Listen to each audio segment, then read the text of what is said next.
At the Edinburgh Festival, a woman is talking to her iPhone's personal assistant, Siri. But this isn't a private encounter between one woman and technology. Much like Crap's last tape could be described as a piece for two performers, an actor and a tape recorder, so Siri is a show featuring a human and a digital performer. Canadian actor Lawrence Dauphiné poses the program a series of questions that, as they probe into her own background, elicit ever more existentialist-sounding replies. When Beckett wrote Crap in the late 1950s, he saw the potential for harnessing everyday technology in the theatre on the Edinburgh Fringe this summer. Artists are doing the same thing.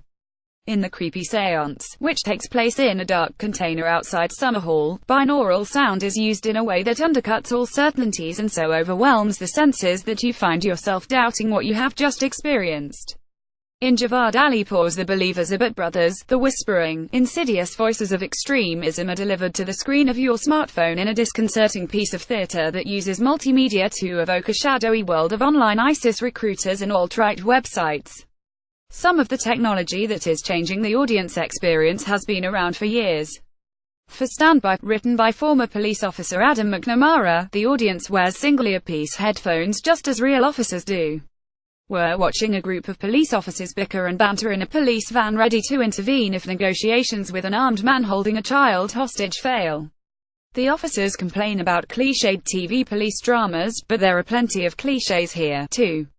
While the earpiece that allows us to hear the communications between the officers and their station immerses us in the drama, the technology doesn't feel fully integrated until the final tense moments.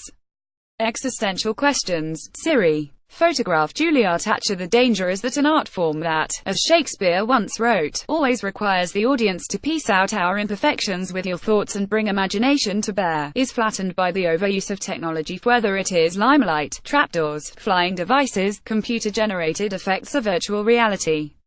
As anyone who saw a lot of experimental theatre in the 1980s and 90s knows, there were often so many video screens on stage, it was like trying to watch a piece of theatre in a room where TVs were constantly blaring.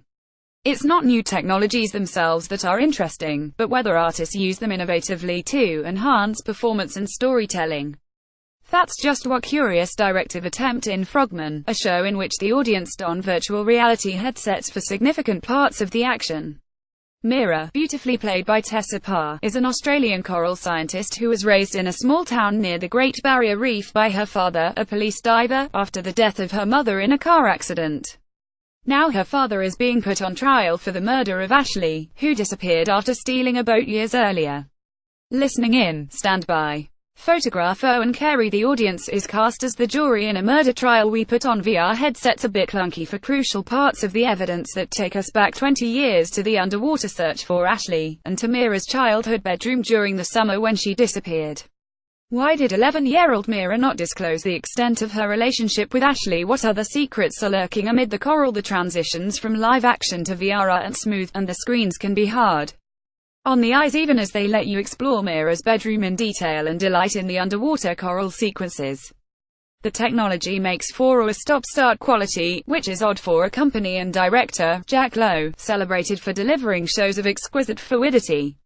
But it's good to see them embracing the possibilities of VR at its wistful best. Frogman is an affecting and ambiguous study of childhood friendships, guilt, knowledge and different kinds of mothering. Murder investigation via VR. Frogman. Photograph Murdo MacLeod for The Guardian. Jane Doe, the story of a young woman who is sexually assaulted at a party, is nowhere near as innovative as either Frogman or The Believers are But Brothers. It features filmed segments and extracts from defendants' hex messages are projected on screen, but its main idea is to create a temporary online community for the audience that allows us to anonymously message our responses and express feelings at crucial moments. It understands the value of using technology as a safe space so that those watching difficult material can respond immediately, anonymously and safely. The show uses material from trial transcripts and filmed interviews with young women about their experiences of rape and sexual harassment in a measured, responsible way. If the use of technology adds nothing to the storytelling, it offers such a useful space for debate that it would be good to see this New Zealand production rolled out in classrooms across the globe.